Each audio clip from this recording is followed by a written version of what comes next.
Welcome to NACTV Reads the News. My name is Gwen Jacobsen, and I'm one of many volunteers that help create programming for our station. NACTV can be seen on MTS Channel 30 or 1030, Westman Cable Channel 12, Bell Satellite Channel 592, or online at nactv.tv. These programs are made possible by our volunteers, staff, advertisers, as well as donations made by you, the viewers. If you are enjoying your NACTV experience, please consider supporting us by either donation or volunteering. You can contact our office at 204-476-2639 or at nactv@wcgwave.ca. And this week's edition of the Neepawa Banner and Press is dated Friday, February 26th, 2021. And the front page news is, it says, "Sold Again" by Owen Devereaux. It didn't take long for developers to jump at a second chance to purchase lots on the former CN property in Neepawa. At a special meeting of Town Council held on Thursday, February 18th, 39 of the 46 individual lots that recently became available were sold. 32 of those lots, lots 12 to 24 and 30 to 48, were purchased by Madison Place, a conglomerate of investors that are based primarily out of Neepawa. The lots were sold at an amount of $40,500 per lot, subject to the terms of a purchase and sale agreement. Meanwhile, 6 additional lots, Lot 11 and 25 to 29, were sold to Square One Home Construction, a contractor based in Neepawa, in the amount of $45,000 per lot.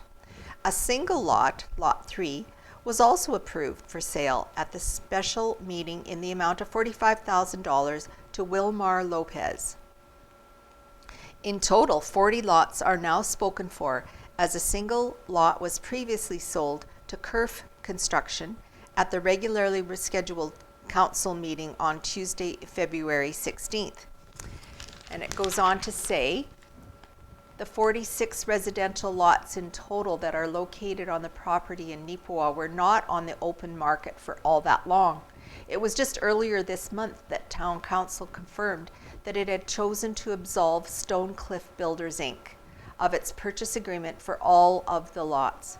The sale to the Steinbach-based housing developer, which had been agreed upon back in 2019, had been for a total of $1.725 million.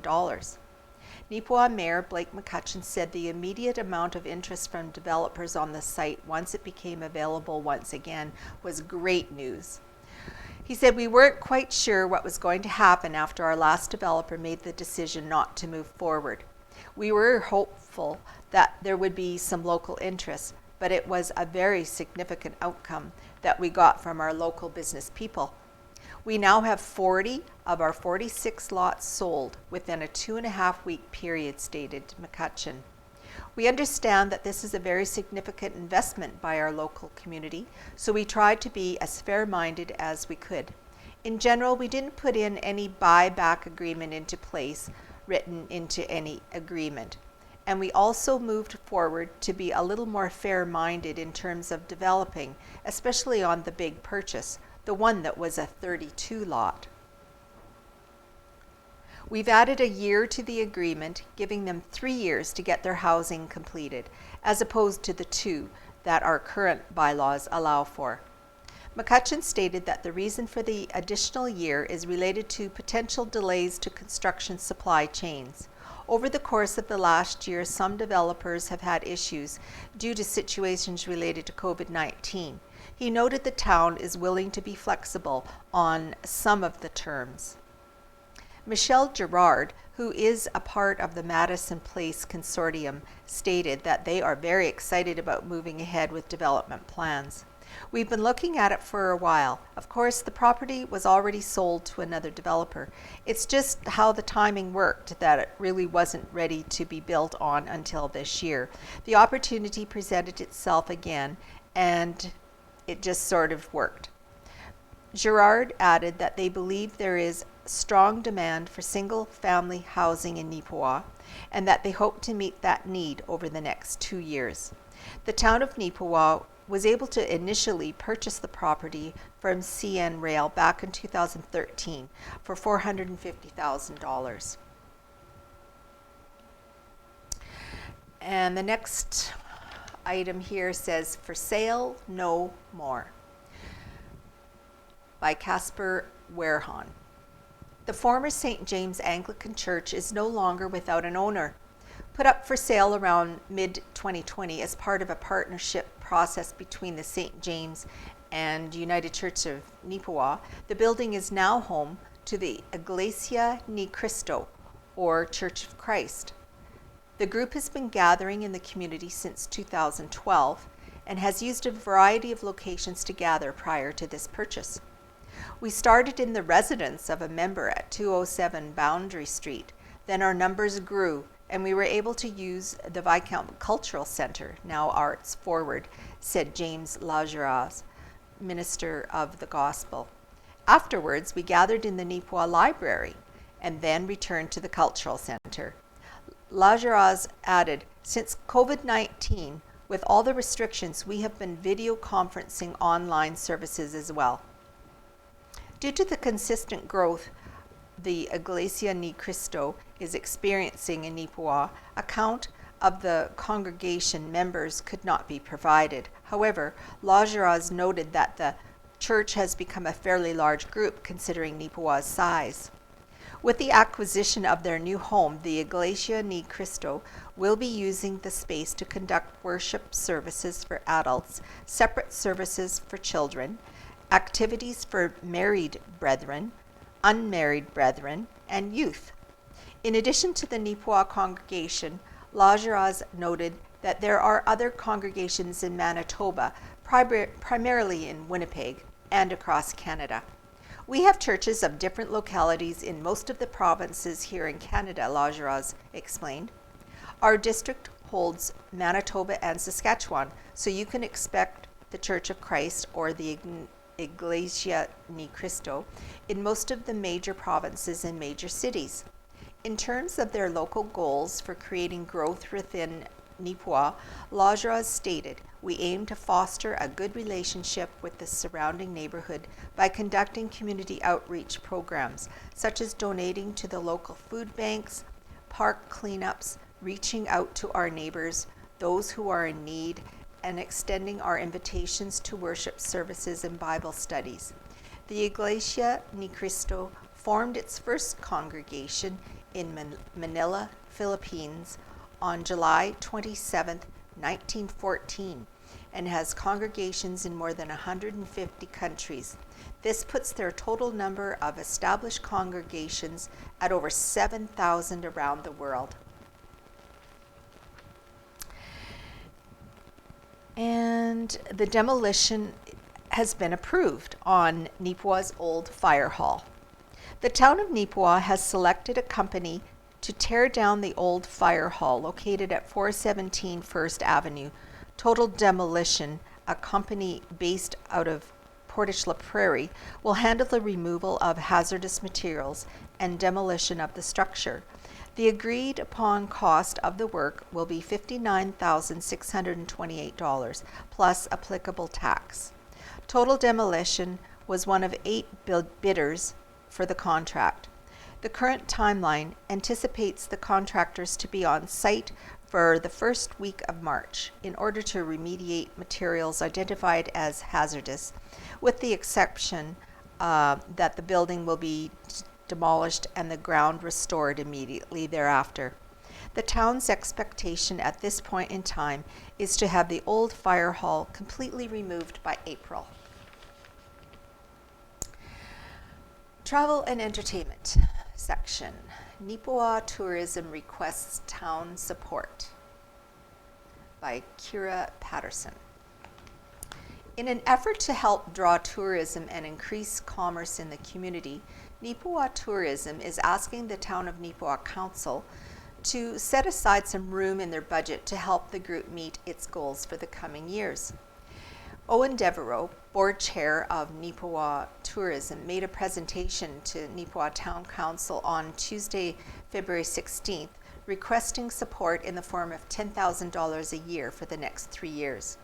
Devereaux noted that the tourism board has made several goals for the coming year, which will help promote some of Neepawa's attractions and draw tourists in from a large area. Neepawa Tourism has a specific goal in mind for what it would like to accomplish in 2021 to maximize the potential of our newest tourist attraction, Neepawa's multi-use trail park, officially known as the High Life Back 40, noted Devereaux in his pitch. He said individuals and groups would come in from across the province each weekend to take a ride along the challenging bike park system when the park first opened. And it's only going to get busier once tourism has completed getting the message out there about our exciting new recreation attraction. In addition to promoting the High Life Back 40, Neepawa Tourism has plans in place to help people find the many attractions in town. Another goal for 2021, he said, would be the establishment of new signage in the community that will point the way to our attractions, such as the Roxy Theatre, the Margaret Lawrence Home, and the Beautiful Plains Museum, just to name a few. As well, we'd like to work on the creation of more tourism-oriented videos, which are in use on our website, social media platforms, and NACTV, which is broadcast nationwide on the Bell Canada cable system, he added. Devereaux explained that while tourism's financials for 2020 closed out with a balance of $28,500, a large portion of that, $20,000, came from a COVID-19 grant from Travel Manitoba that needs to be used by December of this year. The $10,000 a year support from the town for the next 3 years would help ensure that tourism's future goals will be able to be met.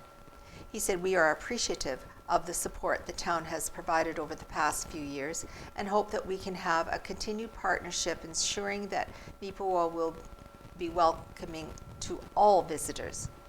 During the question period, Councillor Murray Parrott asked what tourism is considering using their $20,000 grant on, suggesting perhaps merchandise. Devereaux noted that they are looking at options for merchandise to see which items tend to sell better, but there are other things in the works that the grant could also help pay for.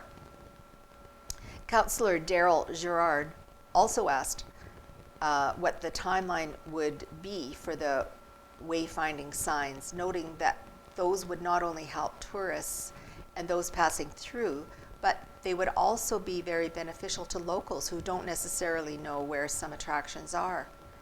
Marilyn Crew, Economic Development Officer for the Town of Neepawa, who is also on the tourism board, noted that the signs have already been ordered from Provo Signs, and they already have some large banners ready that highlight the different attractions, which will be hung along Mountain Avenue come spring.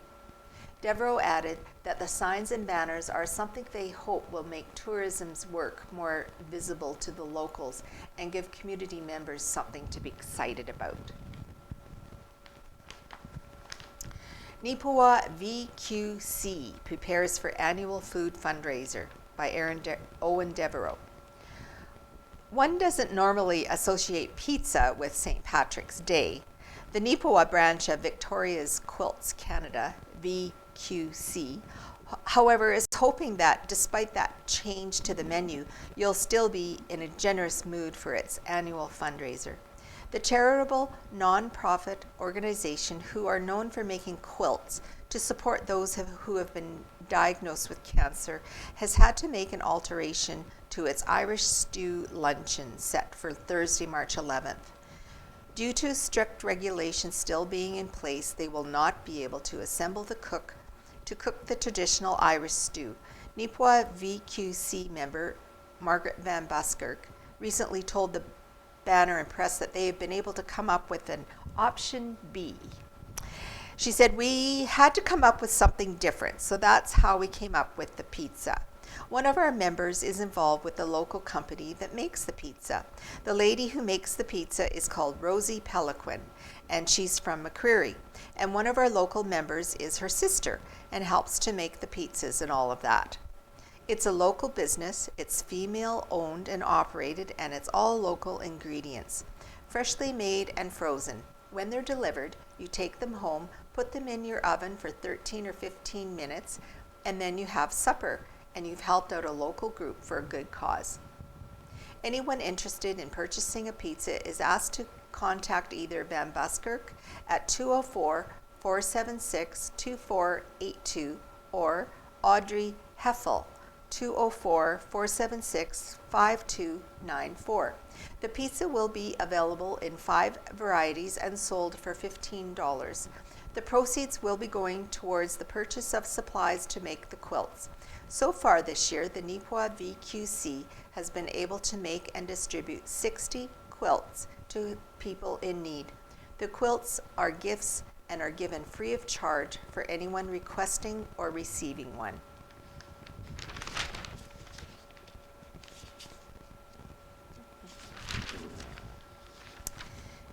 And Helen Drysdale, out of Helen's Kitchen. This week's edition is entitled Hospital Care. The birth of hospital care in Manitoba came about in 1871 when the Grey Nuns established the first St. Boniface Hospital consisting of 4 beds. There was no charge for the stay, and these nursing sisters did not ask whether the patient suffered from a Protestant or Catholic illness. They simply took care of whomever needed caring for. Soon other hospitals were opening, and by 1887 the Winnipeg General Hospital had the first training school for nurses. Before long, there were 20 hospitals in the province that opened up training schools to prepare students to be nurses. The apprenticeship system of training nurses allowed the hospitals inexpensive labor as the students worked in return for training and certification as registered nurses and a little spending money. The nurses in training were responsible for all the cleaning of the wards, all non-medical patient care, maintaining the upkeep of hospital supplies, assisting the doctors, feeding the patients, comforting the patients, and any other duties as assigned. The hospitals saw the girls had instruction from the doctors, and the RN employed to train and supervise the girls. In Neepawa, the hospital was built in 1904, and the training of student nurses started the same year and continued until 1945, graduating around 100 nurses. In 1920, a nurses' residence was built beside the hospital for the student nurses to reside. This next account is from Eva Sinclair's, later Mrs. Bill Adams, a story of her 3 years spent training at Neepawa Hospital from 1918 to 1921. Her account is on the Manitoba Historical Society website and a great read. She said the 2 months of probation ended and we were officially accepted and allowed to wear our caps. We wore medium dark blue dresses with a white bib and full white apron and stiff white collar and cuffs. Black stockings and shoes. Lectures started in earnest by the 3 doctors, Poole, McInnes, and Martin. Day shift, we worked from 7 a.m. to 7 p.m. If possible, 2 hours off during the day for study, rest, etc., and 1 half day off each week. If out, in by 10 o'clock and 1 late leave each month until midnight. Night duty, 1 month, 7 p.m. to 7 a.m., except Sunday when you came to work at 6:30 p.m. so that the day shift girls could attend church of their choice. The hospital board paid us the sum of $8 monthly. Wow. In the early years of nursing, before antibiotics, the student nurses spent many hours making and applying mustard, plasters, linseed, and other poultices, enemas, hot water bottles, and back rubs. In the 1930 Neepawa Nurses Yearbook, The lectures and teachers are listed. Just a few of the lessons. By Dr. Poole, he taught gynecology, obstetrics, dermatology, anesthesia, orthopedics, and medicine. Dr. Hutchinson taught bacteriology, pathology, and urinalysis. Miss Turner taught preparatory for the registered nurse's examination. This was their school yell. Ching-a-ling-a, ching-chow, biff, bang, bing. Mustard, plasters, compresses, oh, and everything. Fomentations, applications, medicines as well. Things to make you shrivel up and things to make you swell. Neepawa General Hospital, rah, rah, rah. If the girls made it through 2 months of probation, they moved up as juniors, then intermediates, then seniors. Each level carried more knowledge and responsibility. On their senior level, they assisted doctors in examinations and treatments and in the operating room. The students had a 3-month rotation at the Brandon Mental Hospital, the King George Hospital, which had communicable diseases, and at the Children's Hospital in Winnipeg. Upon passing their nursing exam came a gala graduation ceremony. 2 black bands were added to their hats, and those black stockings and black shoes were changed to white ones. They had arrived.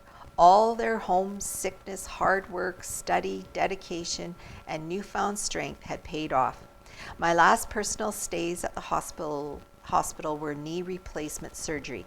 The meals were fine, but I missed fresh salads and pudding. That was not instant. I would have loved to have these 2 additions to my meals, so today's recipe includes both. One is a spinach salad recipe, and the other is a banana milk pudding.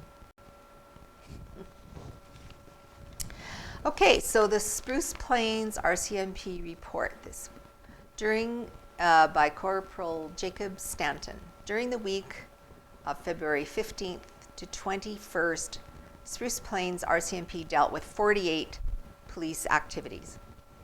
On February 15th, RCMP received a call about a suspicious vehicle in the RM of Rosedale. Police attended, contacted the registered owner of the vehicle, and learned it had broken down. The vehicle had been towed and was no longer a traffic concern. February 16th, RCMP responded to a report of an assault with a weapon in Basswood. Police attended and discovered the complainant was mistaken about the weapon. There was no injuries or signs of foul play. The matter was deemed unfounded. Police received a call about a vehicle that was stuck in the snow in the RM of North Cypress Langford. Police tried to shovel the vehicle out but were unable to. A nearby neighbor attended and was able to pull the vehicle out. February 17th, RCMP conducted COVID compliance checks in Kelwood and in the RM of North Cypress Langford. All persons were found complying within quarantine regulations. February 18th, RCMP responded to a report of threats being uttered in Minnedosa. The matter is still under investigation. As a result of a traffic stop in Neepawa, a mandatory alcohol screening test was conducted and the driver blew a warning. A driving suspension was issued and the vehicle was impounded. February 19th, RCMP received a report of an erratic driver in the RM of Minto O'Donnell. Police located, stopped, and conducted a mandatory alcohol screening test where the driver blew a 0. The driver was warned for the driving. February 20th, RCMP responded to a commercial alarm in Minnedosa. Police made patrols on the property and found no signs of entry or disturbance. Police received a report of a suspected impaired driver in the municipality of Glenella, Lansdowne.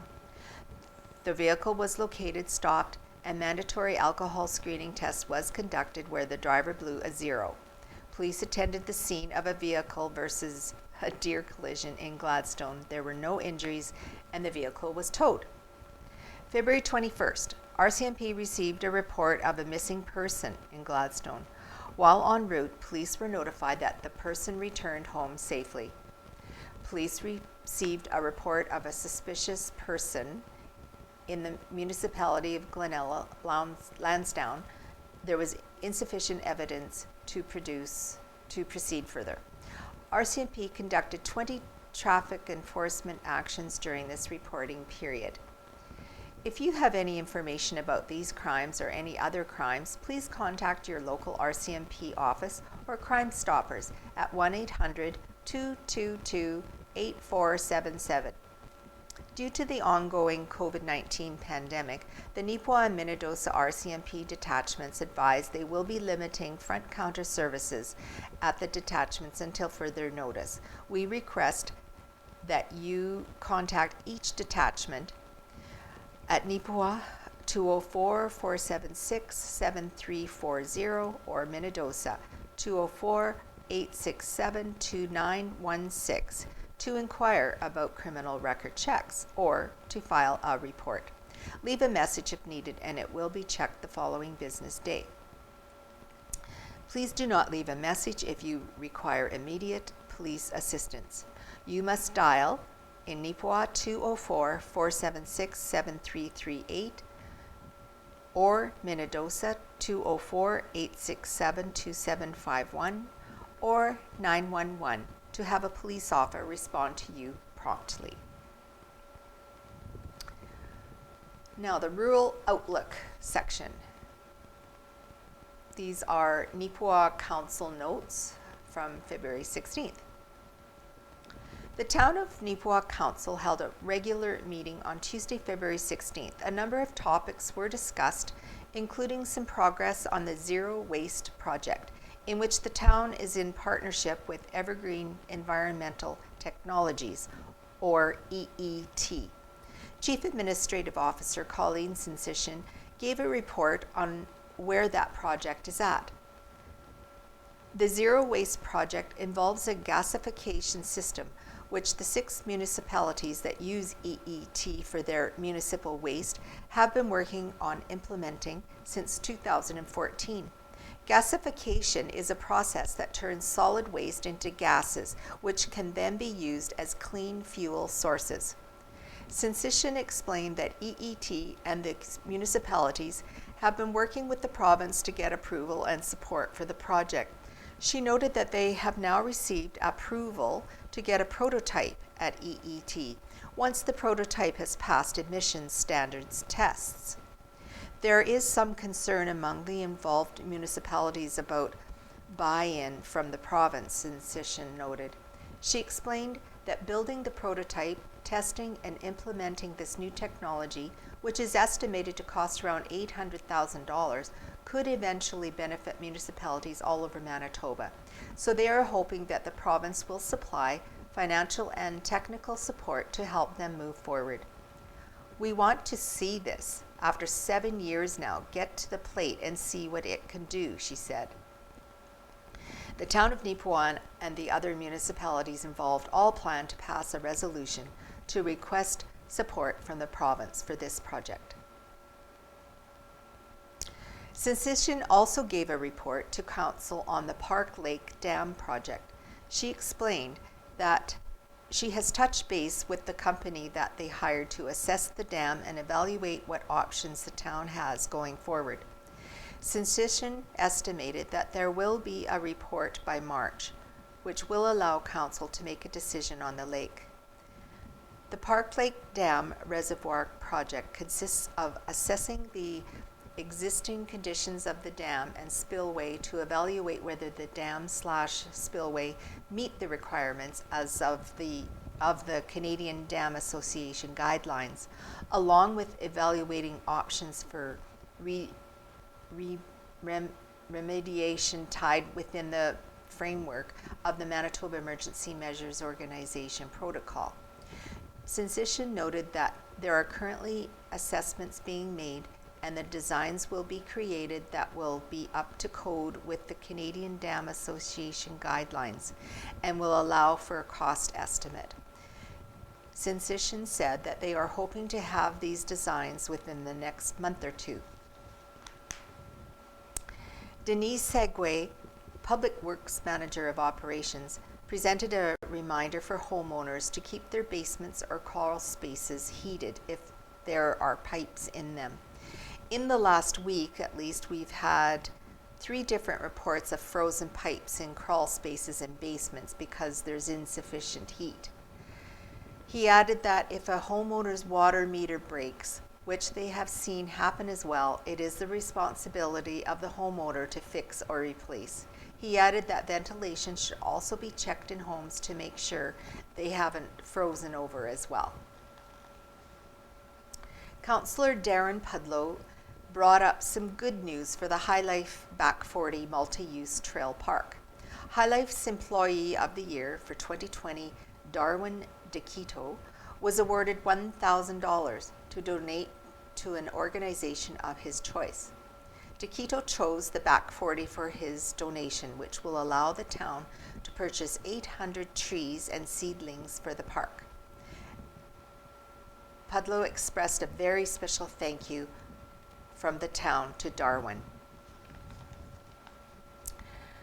CACF celebrates 25 years by giving away $25,000.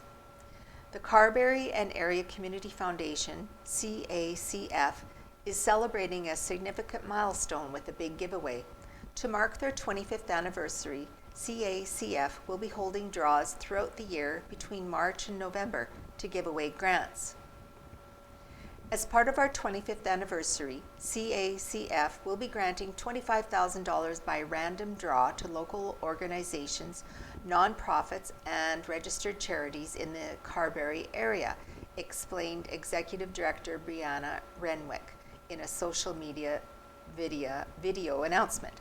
She explained that the draw prizes will vary in amount between $500 and $5,000, and recipients will be randomly chosen from organizations that fill out an application. It's very easy to apply. All you have to do is complete a one-page registration and a declaration of affiliation with your registered charity if you are not a registered charity. She noted that applications can be either emailed or mailed to CACF, but emails will ensure you are entered sooner. We encourage everyone to apply early. We're kicking things off in a big way in March. There will be 5 draws, one every week in March, with one prize amount of $2,500 up for grabs that month. If you're not able to register by the beginning of March, that's okay. You can actually register all the way until the end of October. You just won't be eligible for the draws that have already taken place. Any charity or non-profit organization that operates in the Carberry area will be eligible for the draw as long as they complete the registration. We want everyone to have a chance to apply who wants to apply. So please spread the word, Renwick stressed. Forms can be found on the CACF website, which is carberry/communityfoundation.com, and anyone with questions about applying can email grants@carberrycommunityfoundation.com. Okay.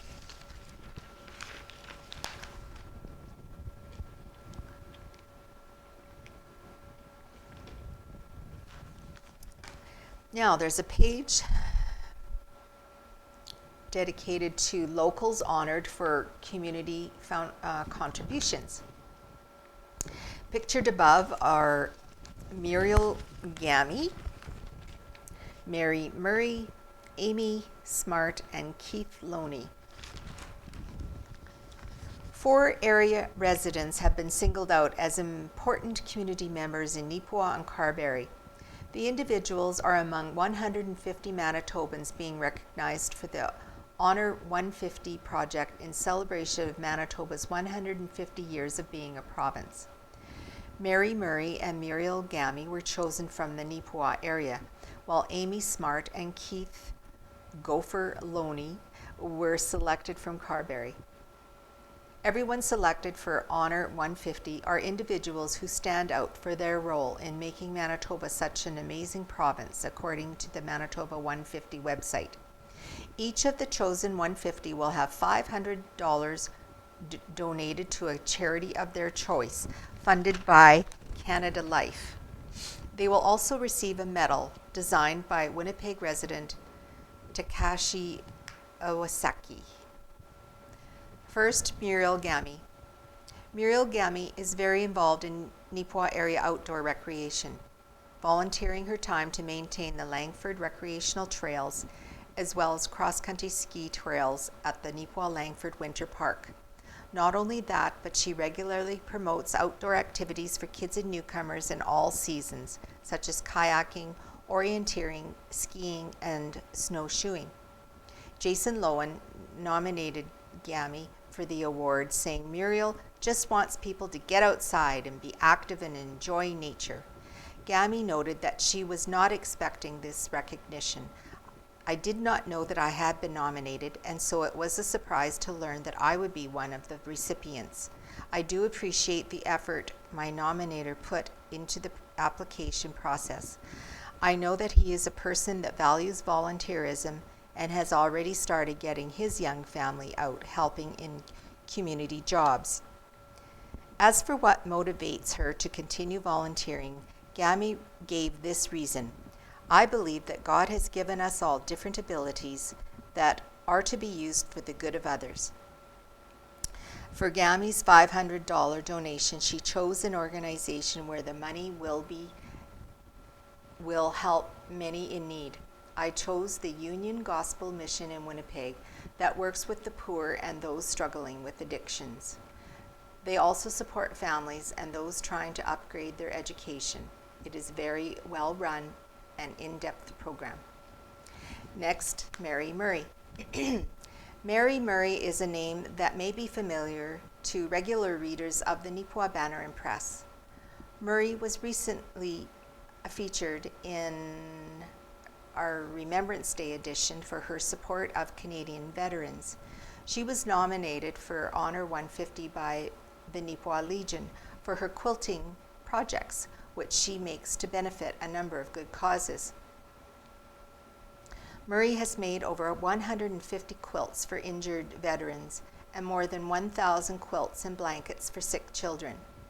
She also donates quilts to the Neepawa Legion for fundraisers and is currently making masks for frontline workers at Neepawa Hospital. The Legion had mentioned something to me way back that they'd like to put my name forward, Murray recalled. I never ever dreamed something would come out of it. She noted that she was very surprised to be chosen as one of the 150 and felt very humbled by the honor. I really didn't feel I was doing anything out of the ordinary, she said of her quilting projects. This was just my way of giving back. Murray feels a strong connection to the armed forces, having grown up in England during World War II. Soldiers saved her life after her home was bombed during the Blitz when she was a child. I owe my life to soldiers, she said. If they hadn't been there, I wouldn't be alive today. Her quilts for wounded soldiers are just her way of showing appreciation for the work they do and the sacrifices they make. Murray's $500 donation will be going to the cancer care unit at the Neepawa Hospital. She said, there's so many people from my street alone that have had cancer, adding that she also lost 2 sisters to cancer and now her son-in-law has it.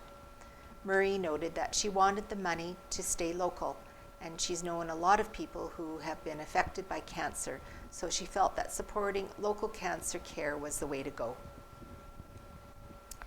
Next is Amy Smart. In Carberry, Amy Smart is also a well-known name. Smart is the organizer of the annual potato truck pull fundraiser for Cancer Care Manitoba, which has raised nearly $500,000 over the past 6 years. She doesn't take credit for the fundraiser's success, though. She said, we are so lucky to live in such an amazing community that supports our event every year. Smart and her family have a very close connection with cancer care, as her son Dawson was diagnosed with cancer at a very young age and beat the disease with the help of doctors and researchers at Cancer Care. The Smart family are so thankful for the support they received when Dawson was unwell that they in turn want to contribute as much as they can for others, nominator Lane Wilson told Honor 150. Not only has Smart made an impact in cancer research provincially, she's also very involved in the community of Carberry. She is a volunteer with the Carberry Child Care Co-op, involved in several kids' hockey programs and the Carberry Skating Club. All that while working with her husband at their local business, Smart Electric. Smart chose to allocate her $500 donation to Cancer Care Manitoba. All donations are directed to the research department, she explained. I am very honored to be a recipient of this award. And last, Keith Gopher Loney. Carberry's other honoree, Keith Gopher Loney, has had a hand in much of the goings-on within the community as well. Loney has been involved with the local Kinsman Club for almost 30 years. He has also been volunteering on the Carberry North Cypress Langford Fire Department for about the same amount of time, now serving as the fire chief. While he's involved with groups that serve the community, he also volunteers his time individually to help whenever there is a need, from helping out local sports organizations to fundraising for events. He said it's important to keep the small clubs going.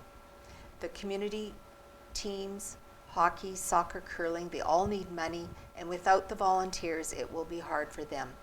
Loney noted that he was quite surprised to be nominated for this honor.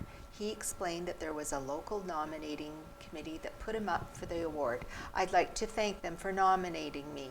I got about 1,000 emails, calls, and texts about it, he added with a chuckle. Loney's $500 donation went to the Carberry and Area Community Foundation. He said because of the simple fact that everybody can access it and the interest from it keeps on giving, he explained of his choice. Loney added that many organizations with which he has been involved have benefited from the local foundation, including the fire department and many sports organizations.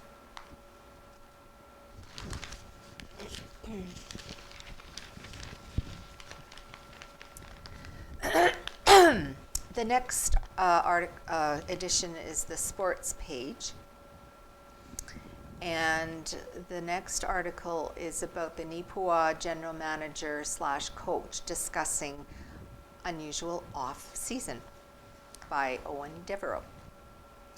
Despite there being no hockey games for him and his staff to prepare for, Ken Pearson still finds himself dealing with an extremely busy schedule. The general manager and head coach for Neepawa's Junior A Hockey Club recently did a sit-down interview with Wayne Jacobsen on NACTV's Coffee Chat.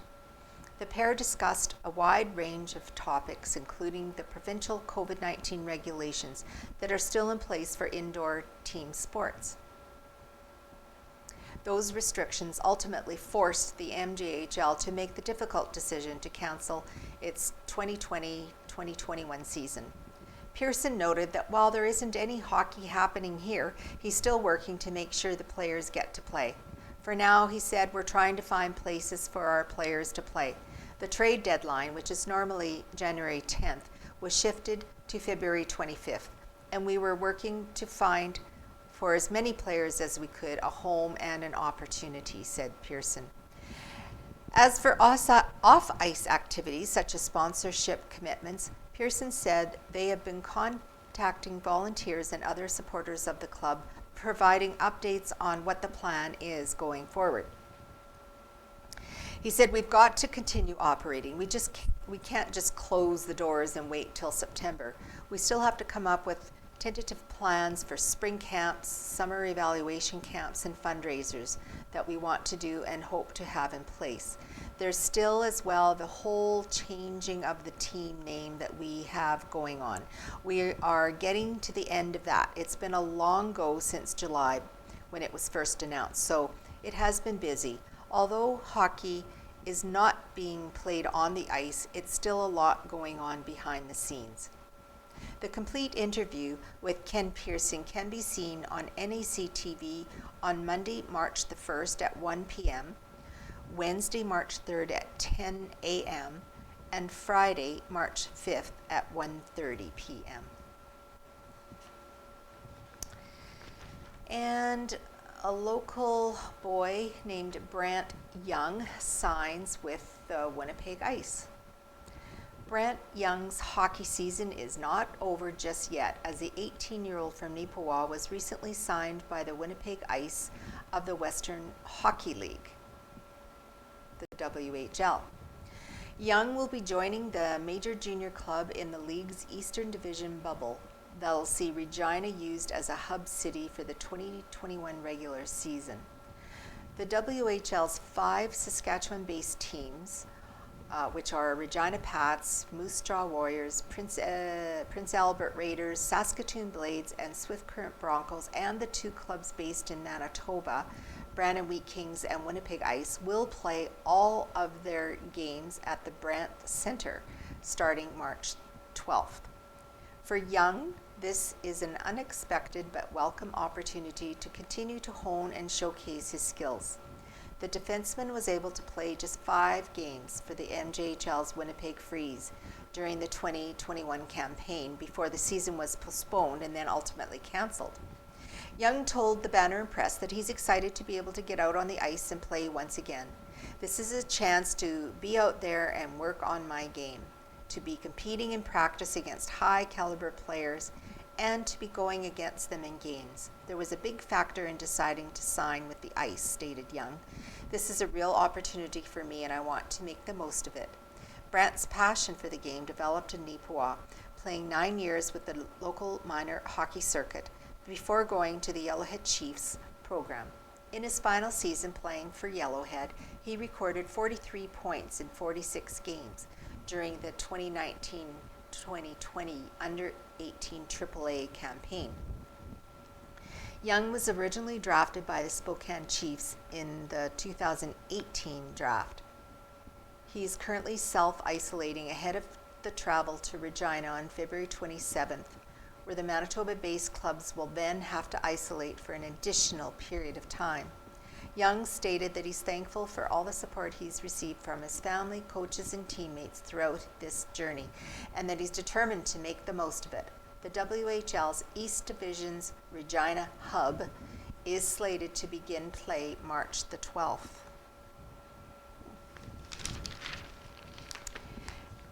And this section is the Carberry North Cypress Langford news.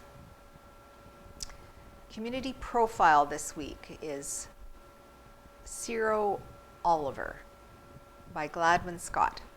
Ciro Oliver, age 17, is an honor roll grade 12 Carberry Collegiate student.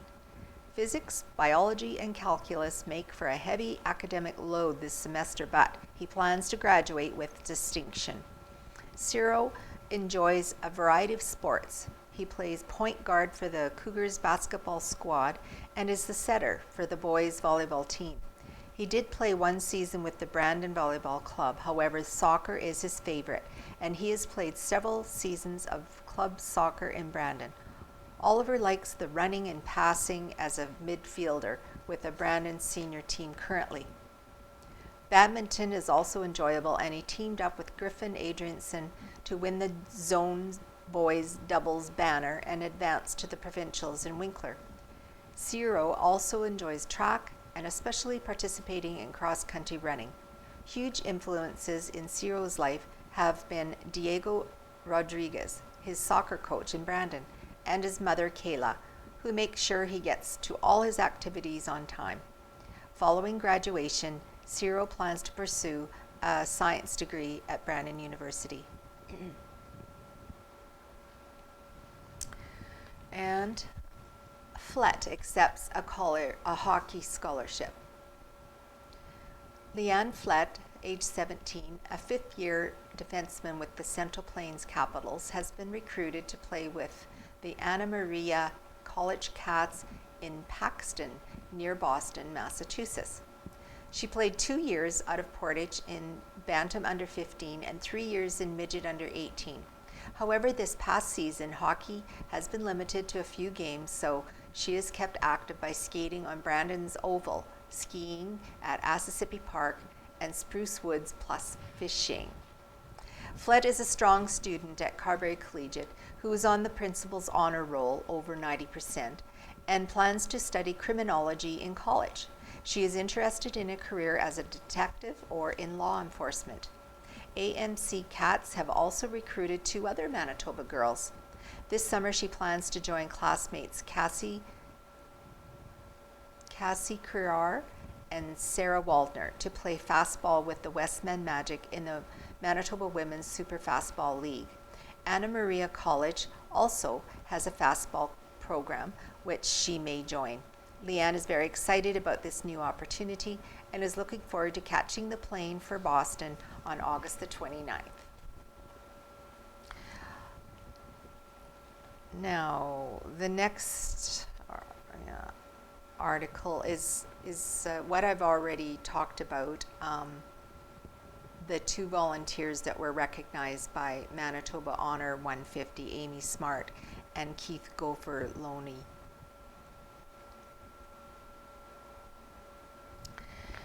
Here and There by Gladwin Scott. As Carberry Collegiate students head into their second semester, the first semester honor roll, over 85% students, has been announced. And there's quite a few there. And an East Division of the Western Hockey League, including Regina, Moose Jaw, Swift Current, Saskatoon, Prince Albert, Brandon, and Winnipeg, will open a 24-game schedule March the 12th in a bubble at Brandt Center in Regina, as we have already discussed. This will enable some players with local connection an opportunity to have an abbreviated season. Cole Jordan will be in Moose Jaw.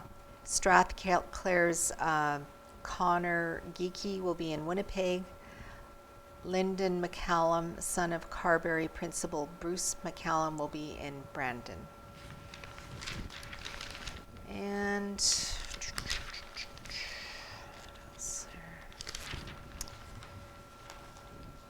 okay, COVID-19 updates. There has been a significant drop in new COVID-19 cases in the Prairie Mountain Health region. Over the course of a 7-day period from Wednesday, February 17th to Tuesday, February 23rd, there were just 9 new COVID-19 cases reported within the Prairie Mountain Health region. That is a notable drop to the 39 cases that were reported last week. The total current cases in Prairie Mountain since March are 2,055, with 1,977 of those recovered and only 25 current active. There have been 53 deaths in the region. Brandon has the most active cases in the Prairie Mountain Health region with 11. White Mud, which encompasses Neepawa and surrounding communities, has a 0 active case. Provincially, the northern region currently has the most active cases with 586, while Winnipeg's current cases are at 411. Both those numbers are down from last week. Neepawa Rotary helps fund remote learning tech. The local Rotary Club recently made a donation to help area schools and students adapt to the challenges of the pandemic.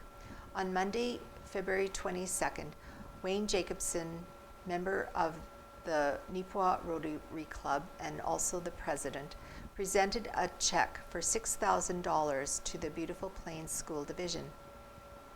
The money was raised through the Rotary Club annual TV auction fundraiser. Jacobsen noted it was very successful, and that's a huge credit to our community. Rotary donated a major portion of their auction proceeds to the Beautiful Plains School Division, recognizing that schools have incurred extra expenses during the pandemic for new technology for remote learning. The school superintendent Jason Young noted that the school division has spent thousands of dollars more than usual on remote learning technology, both for students at home and for teachers in their classrooms.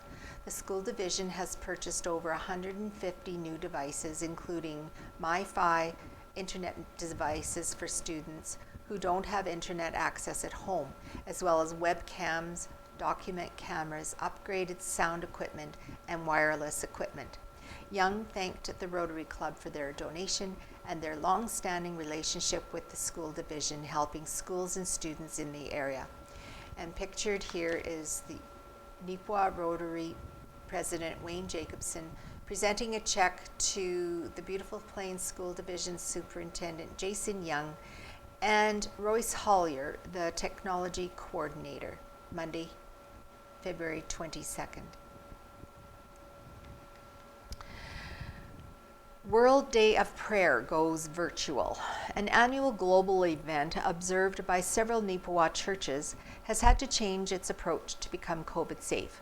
World Day of Prayer, slated for March 5th this year, is going virtual, so anyone who wants to can watch from the comfort and safety of their own homes. Normally, the United Anglican, Presbyterian, Catholic, and Calvary Chapel congregations in Neepawa take turns organizing and hosting a local World Day of Prayer service, which takes place the first Friday of March every year at 2 p.m. But gatherings are restricted due to the pandemic, so the local churches decided not to hold anything in person this year. NACTV has agreed to give us that time slot to air a service, noted Gladys Anderson, who was involved with organizing the airing of the service.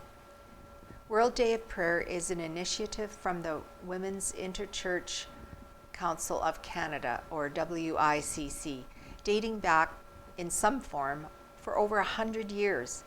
The goal is to have Christians from all over the world praying together for relevant issues affecting women and children globally. Anderson noted that each year a different country writes the day's service. This year, a committee from Vanuatu, an island nation northeast of Australia, wrote the service. Anderson explained that WICC produced a video which includes the Vanuatu service, and that video is what will be played on NACTV. Anderson added that they will have a guest speaker on the video service from the Salvation Army Corps in Canada. Normally, churches holding the World Day of Prayer service would also collect donations for WICC.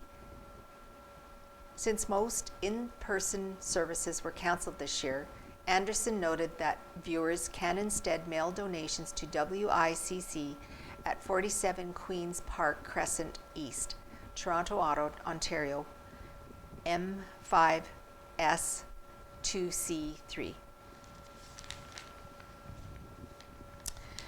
Now, the next one is a long article called Education Matters, A Changing Landscape, submitted by the Beautiful Plains School Division Board of Trustees. The Manitoba government has announced that sweeping changes are to happen in Manitoba education.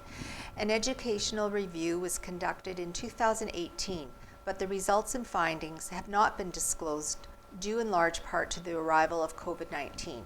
However, the government has already made some changes. For example, the Public Schools Finance Board has been disbanded.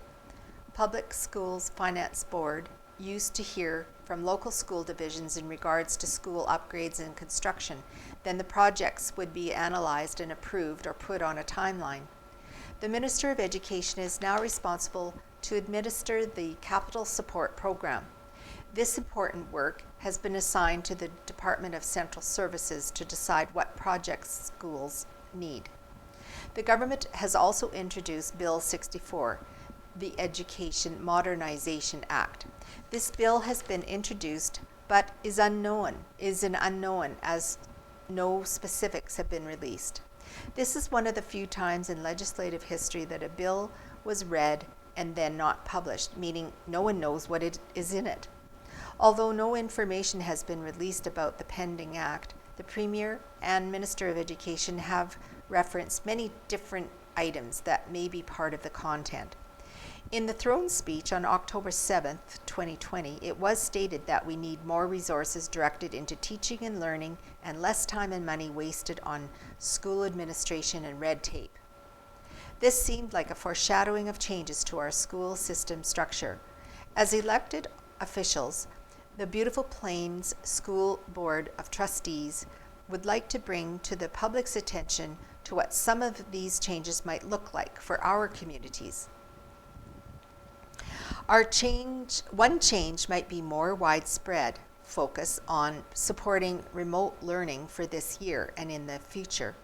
As stated in the government's press release, a coordinated provincial approach will support high-quality remote learning for all students throughout the 2020-21 school year and beyond.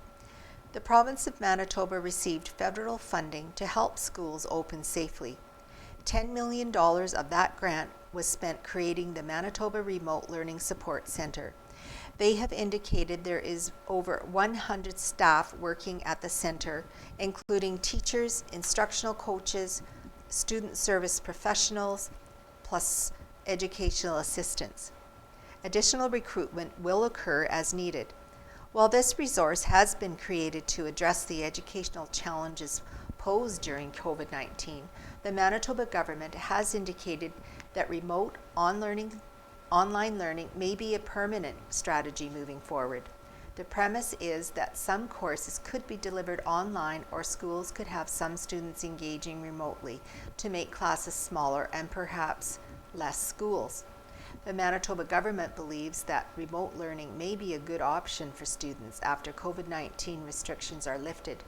As a school community, we have had a chance to see the benefits and downfalls of remote learning and find it disconcerting to think that this could be a permanent solution to cut costs. In the October 7th throne speech, the Manitoba government stated that they will begin implementing the PC 2019 campaign promise a year early in 2021 instead of 2022 to phase out the education property tax.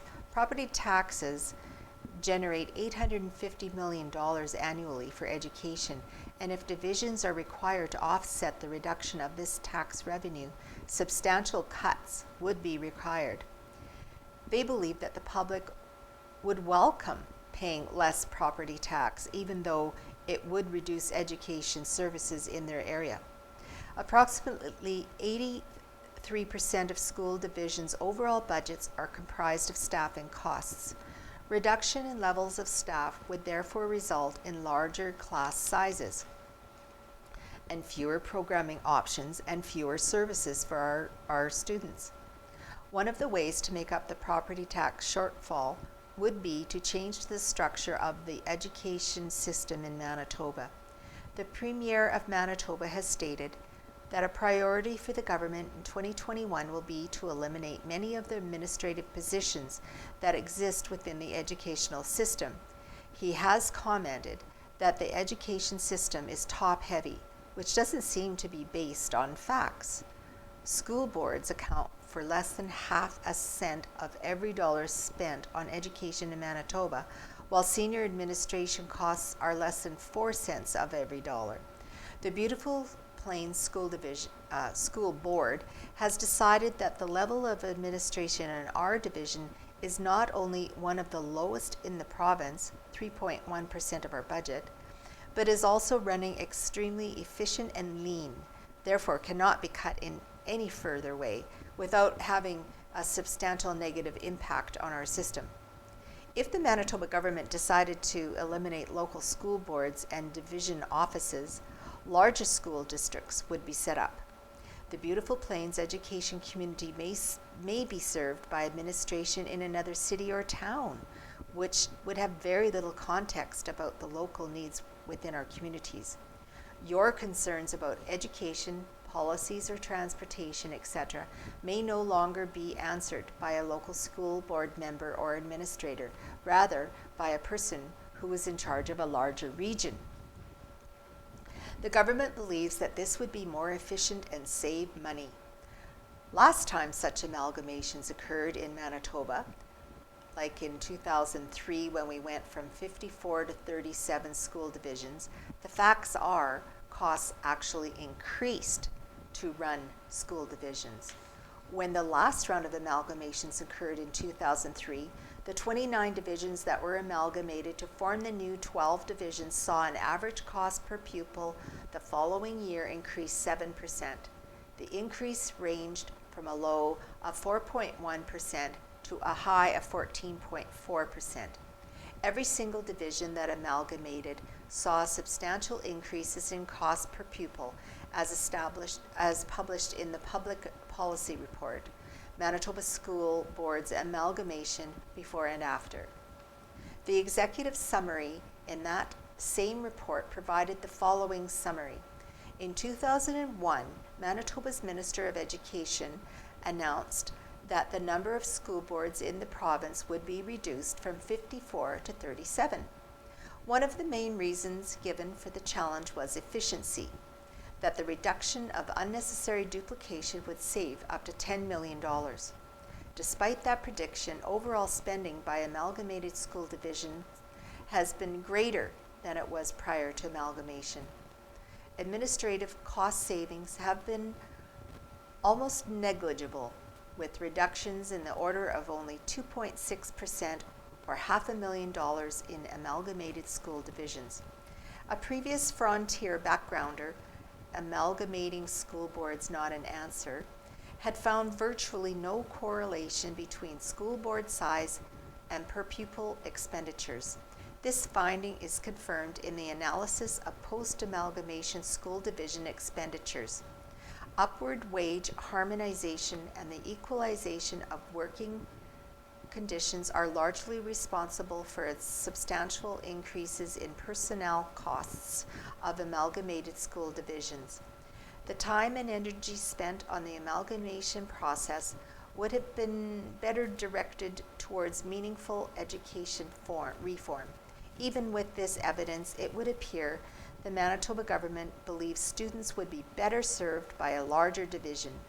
But it is concerning that Beautiful Plains might lose our local autonomy to have policies and practices that uniquely fit our students' needs. If you would like to know more information or have a question, please call the local division office or a local school board member. You can also write a letter directly to the Manitoba government, as they are preparing for comments and questions on Bill 64.